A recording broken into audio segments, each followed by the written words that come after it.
Je voudrais vous parler de réaction et plus particulièrement de réaction dans l'épreuve. Je lirai dans 2 Rois chapitre 6 versets 8 à 23. Le roi de Syrie était en guerre avec Israël.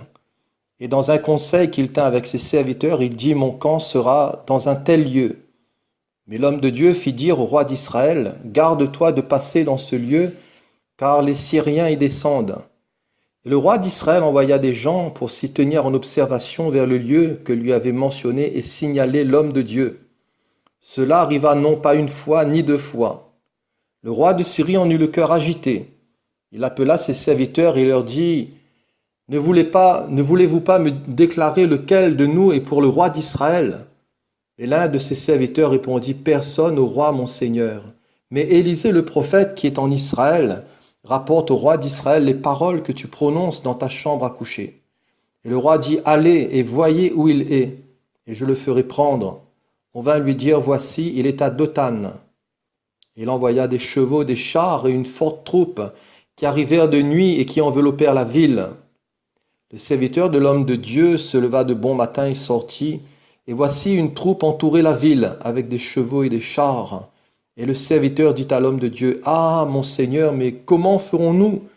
Il répondit: Ne crains point, car ceux qui sont avec nous sont en plus grand nombre que ceux qui sont avec eux. Élisée pria et dit: Éternel, ouvre ses yeux pour qu'il voie.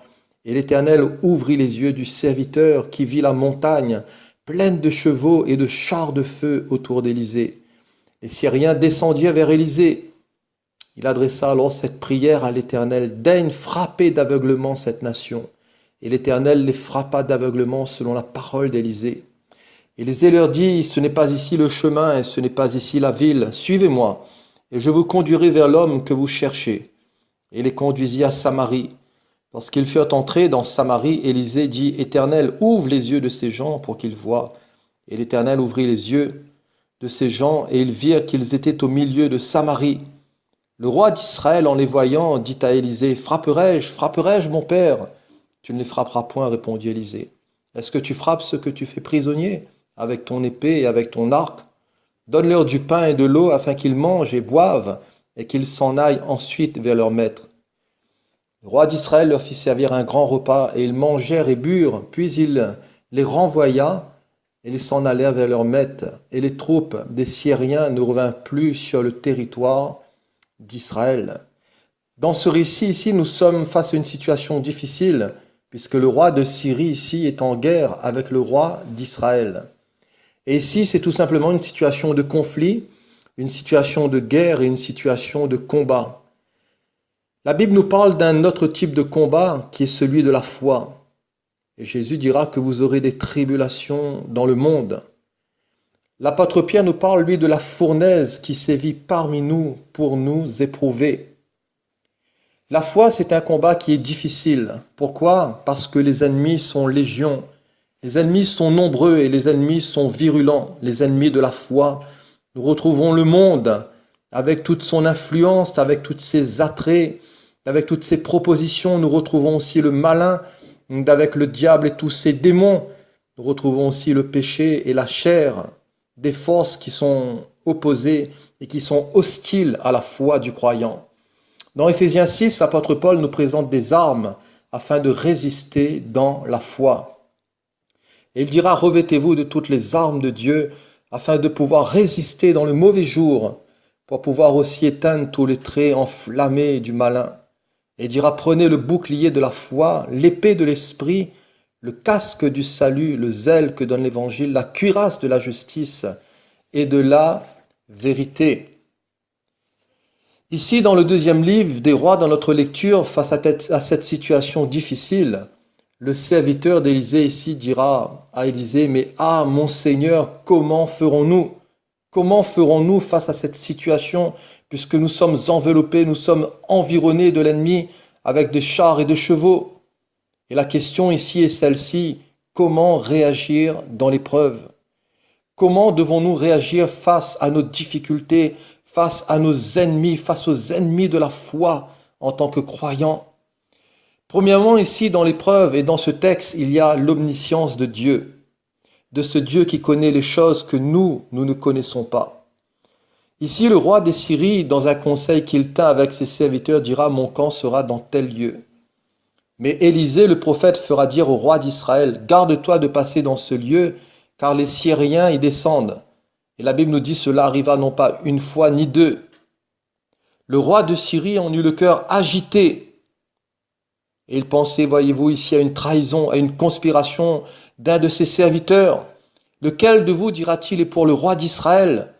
Mais l'un de ses serviteurs lui dira, personne au roi mon seigneur. Mais Élisée, le prophète qui est en Israël, rapporte au roi d'Israël les paroles que tu prononces dans ta chambre à coucher. Et voyez-vous, le plan ici de l'ennemi a été contrecarré. Le plan ici de l'ennemi a été révélé à Élisée. Et le diable fait toujours une œuvre qui le trompe. Souvenons-nous de Haman qui voulait exterminer le peuple juif avec tout un plan machiavélique. Mais le Seigneur est intervenu avec sa main puissante et le Seigneur a délivré son peuple des griffes du diable. Dieu a changé le mal en bien. Dieu change aussi la malédiction en bénédiction. Balak qui voulait maudire Israël et il dira à Balaam, viens et maudis-moi ce peuple. Mais Dieu dira à Balaam, tu ne maudiras point ce peuple parce que ce peuple est béni. Il a sa demeure à part, il ne fait point partie des nations.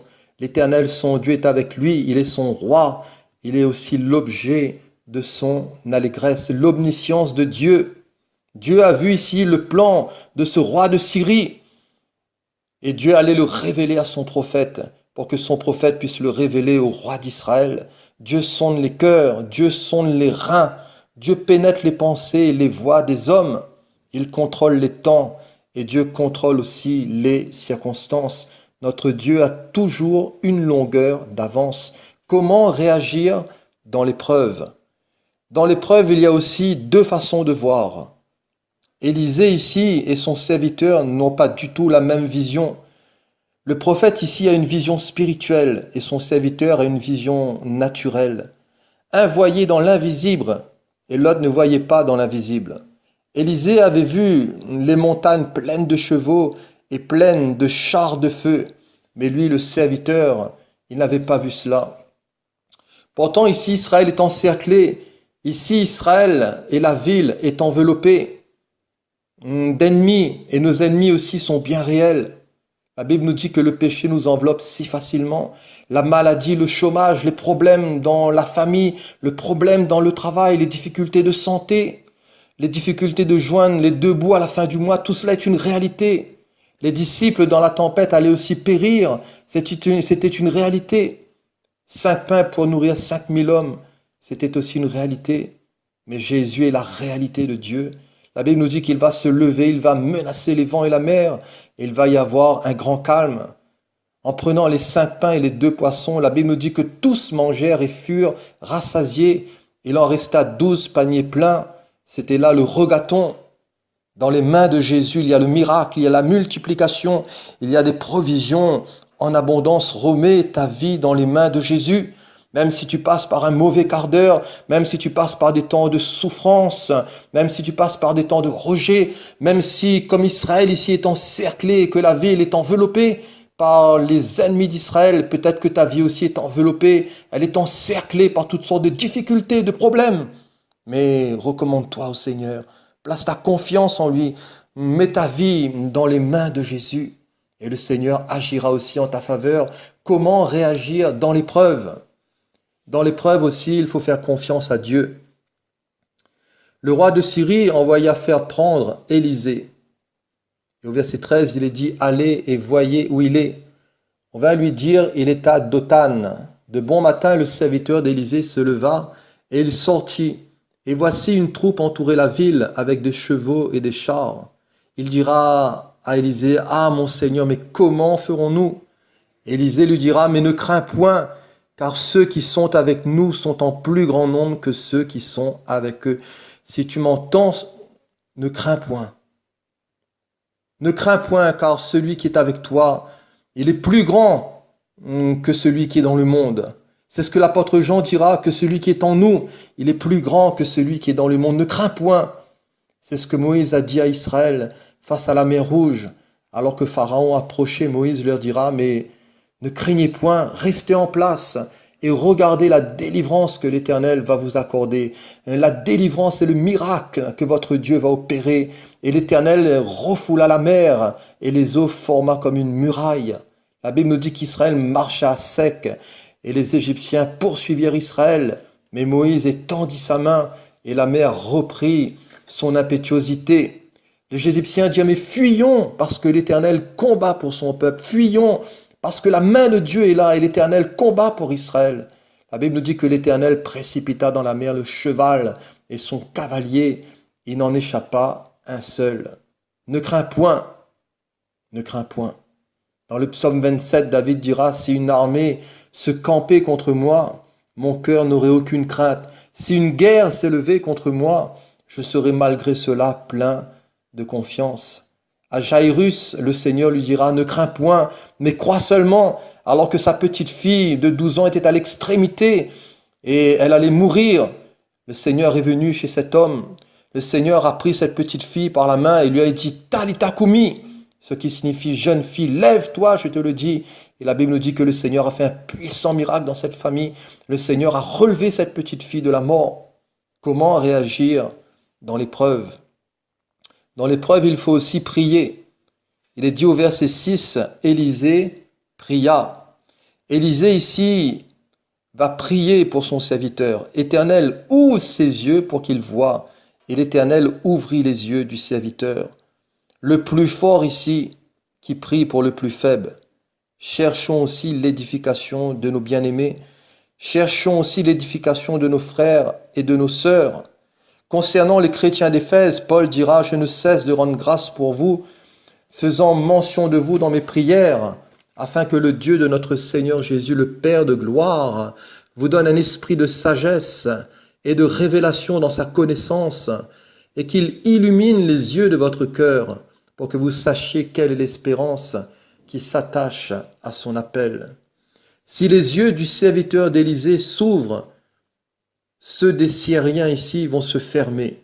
Au verset 18, Élisée pria et l'Éternel frappa d'aveuglement les Syriens. Dans l'épreuve, nous n'avons pas à lutter contre la chair et le sang. Dans l'épreuve, nous devons toujours faire confiance à Dieu. Le Seigneur a dit, à moi la vengeance et à moi la rétribution. C'est le Seigneur qui sait intervenir, c'est le Seigneur qui sait agir dans les milieux sociaux, professionnels, au sein même des familles, au sein même de nos luttes et de nos combats. Le Seigneur a dit, laisse la colère, abandonne la fureur, ça serait mal faire. Peut-être que quelqu'un te veut du mal, peut-être que certains grincent des dents contre toi, peut-être que le diable a fomenté des pièges diaboliques contre ta vie. Mais prie le Seigneur, recommande ton sort à Dieu. Et sache que dans l'épreuve, tu n'as pas lutté contre la chair et le sang, et que c'est le Seigneur qui va combattre pour toi, et que c'est le Seigneur qui te fera justice. À moi la vengeance, à moi la rétribution. Comment réagir dans l'épreuve?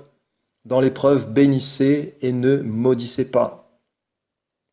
Les Syriens ici sont faits prisonniers. Le roi d'Israël dira à Élisée, frapperai-je mon père? Mais Élisée dira, tu ne frapperas point, donne-leur du pain et de l'eau. Et au verset 23, le roi d'Israël leur fit servir un grand repas. Jésus dira dans Matthieu 5, verset 44, « Mais moi je vous dis, aimez vos ennemis.